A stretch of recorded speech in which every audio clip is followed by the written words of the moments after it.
Hi, how are you? I'm Julian Navarrete. I just want to thank you for tuning in to my 6 week covering the financial markets. I appreciate your time, and I hope to bring you the best of financial news in a succinct little video. I've been doing this all summer, and I continue to do so throughout this summer. So let's get right into it. July 4th, yesterday, financial markets were closed. That's all right, because we're coming back on this Tuesday strong. Not too strong across the three major indices. Three major indices, as I look at them now, down across the board around an average of 1%. NASDAQ leading that at 1.25% down, and Dow Jones down 0.70%. So not too hot opening up this shortened week.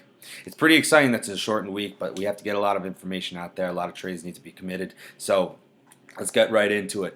So I've been really interested in Bloomberg. I love the way they present their information. I kind of follow through and really try to dig deeper because the way they bring the information to me, I feel like I should go into it more because they present it in such a way that I'm so, inspired by it.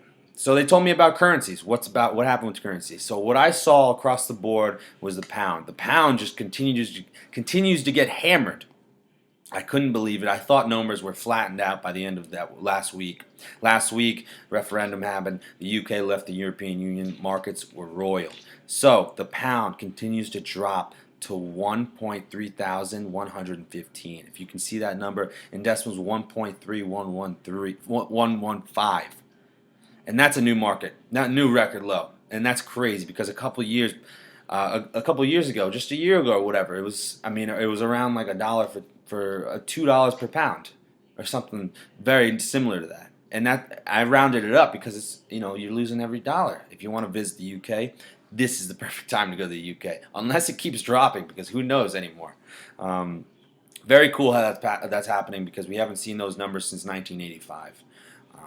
In the 80s, I suppose something happened back then. I'll try to dig into it, but numbers were similar to today in 2016. So keep looking out for. I'll keep looking out for the pound because maybe I want to go to the UK, study a little bit, work there. Who knows?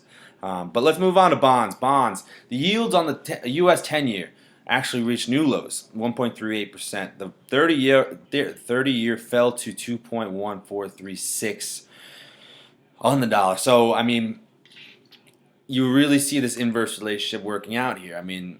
Volatile markets opening up today, very volatile. So yields, the inverse relationship, yields will drop as prices go up.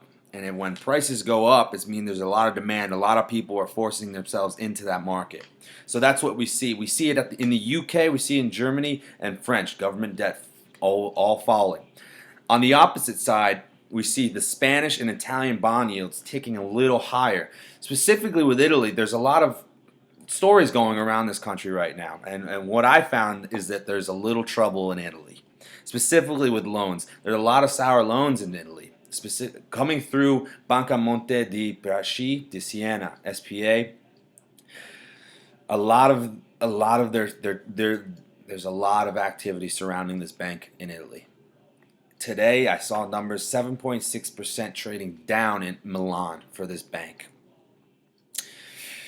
To follow up on that, 17% of the bank's loans are sour, bad debt, relatable to 2007, 2008. Bad loans. So they're really exposed, especially compared to the financial crisis. The U.S. only had 5% of sour loans. So 17%, maybe you can state an argument of the size of this country versus the size of Italy's country. You can picture it right now how different in size they are. So it may be justified for 17%, but that's still a lot of bad loans. Also, in Italy, referendum in October. The Prime Minister Matteo Renzi promised to resign if he loses. Something similar would happen. David Cameron resigned when he lost the UK referendum. So definitely look out for Italy. Maybe scurry away from Italy for right now. But something I found interesting over the weekend, I was trying to stay up to date. A lot of festivities occurred, of course. 4th of July, great weekend to be alive. Stress tests. Stress tests, final results came through, Federal Reserve. The minimum of the Federal Reserve, the capital ratio, is 4.8%. And what we saw out of a lot of the SIFIs, systematically important financial institutions, that they passed with flying numbers. We're talking about around 10 around 10%. The big four banks, we're talking about J.P. Morgan, Citi, Bank of America, and Wells Fargo. That's one.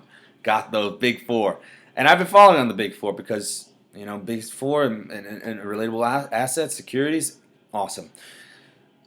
Alongside the big four, Morgan Stanley, Goldman, two big names as financial institutions, they reached requirements.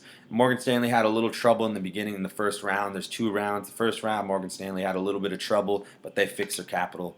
The two that missed out were Deutsche Bank and Banco Santander, and they missed out by I believe a few measurements, but they are now limiting their capital in the United States versus rest of the financial firms that can like branch out into the world. So it's pretty cool. Just to really hope you understand the stress test. What is a stress test? So I got here a little definition. The Federal Reserve implemented these stress tests after the financial crisis, 2007-2008. And they want to ensure that in the case of severe recession or crisis, the biggest banks have enough capital and proper risk management to weather losses, remain solvent, and continue lending. So very important that these banks can handle something like the Brexit. We had our markets roiled because of this Brexit. A lot of people lost a lot of money, and that's including banks. Banks handled it fairly well. Still, the leading decliner for today, financial industry, but still they can make it through. To close it all out, the U.S. actually one of the leading countries of exporting oil, and I thought that was really unique because all you've been reading about is OPEC and Russia and all this. So Saudi Arabia is in like third place with 212 billion barrels. Russia is around 246 billion barrels, and the United States leads in 256 billion barrels. Very cool. Well, maybe it'll make a difference in WTI. We're not really sure, but something to look forward to. Close it out. The minutes from the Federal Open Market Committee come out tomorrow around 2 p.m., I believe, and the employment report comes out on Friday. Something to look forward to. What we've seen is 4.7% unemployment. Go out and follow your dreams. I'm doing so because 4.7% unemployment. That means there's a lot of opportunity for jobs out there, which you should go get it and go follow your dreams. Listen, I'll be back throughout the week. I appreciate you tuning in to me. Let me know if I can work on anything, if I can work on my tie, work on my speech. Let me know, please. Thank you so much. Enjoy your week.